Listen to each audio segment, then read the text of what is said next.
রাধা মাধব, হে বজরংবলী, তোমরা তো সব সময় আমার সঙ্গে আছো, তোমরা তো সবই জানো আমি কেন উদয়পুর থেকে এখানে না খেলে ফিরে এসেছি।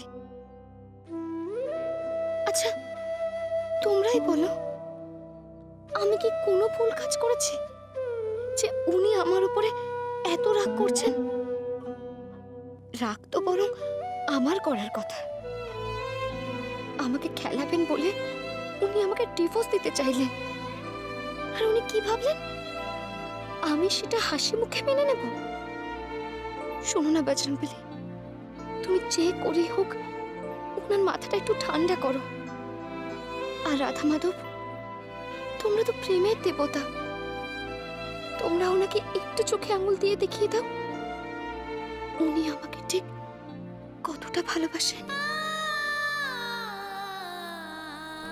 রাগের মাথায় কিসব বলছেন উনি? উনি নাকি আমাকে ভালোবাসেন না, উনি নাকি আমাকে ছেড়ে বাঁচতে পারবেন। কাল সই করিনি বলে আজ আমাকে ডিভোর্স পেপারে সাইন করে দিতেই হবে।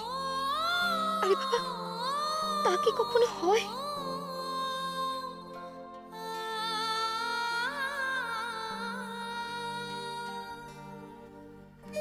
আমাদের জুটি তো স্বয়ং প্রজাপতি ব্রহ্মা তৈরি করেছেন।